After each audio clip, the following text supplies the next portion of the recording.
XRP has been in the works for quite some time now. Why are you so sure it's going to play out in the very near future? Things are in place at this point. Like, as an example, in 2024, when the reverse carry trade started to unwind, the Clarity Act and the Genius Act hadn't even been proposed. I put out my prediction in March of 2024 about the domino theory. And one of the components was the Genius Act, the stablecoin bill being passed. It wasn't even called the Genius Act at the time. I called it the stablecoin bill. That wasn't in place when the reverse carry trade started to unwind in August of 2024. And they shored things up. They kicked the can. They were able to hold interest rates there in Japan until we were in position to be able to soak up those treasuries so that it wouldn't destabilize the bond market and put us in a Mad Max scenario. So you've got that. You've got all the acquisitions that Ripple made last year in order to be able to work at scale.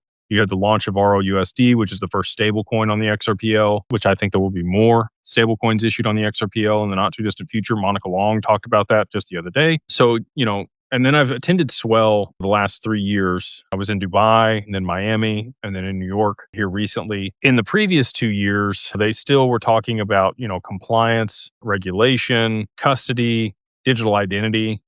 And they were like, look, the bedrock has to be in place before we can actually implement this stuff. The bedrock is in place now. And in 2025 at Swell in New York, State Street, BlackRock, Fidelity, many other large institutions gave timelines on when they thought this stuff would happen. And they felt like by the end of 2028, we would have full tokenization of markets. Like that was stated by multiple large financial institutions. And for that to happen, we've got to get liquidity into these networks. We've got to get adoption and we've got to get to work. Tokenizing real world assets on chain. And we have to have settlement and payments first. That is the first thing that has to be in place after digital identity and custody are in place for these financial institutions.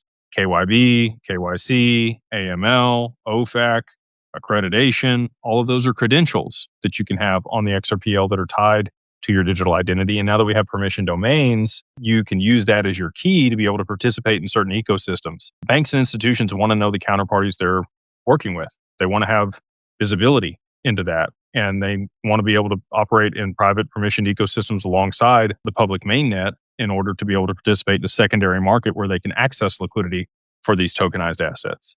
So all that being said, with the timelines that were given, and again, one of the other interviews that happened at Swell was Monica Long and the president of NASDAQ. And she talked about, back-end settlement and reconciliation of the stock market was the first application for distributed ledger technology and blockchain. I know that that's been sitting in the background for years, developed Project Ion with DTCC and R3. So, that's been finalized in August of 2022. All these things are ready, and the people that are positioned are going to do exceptionally well in this transition.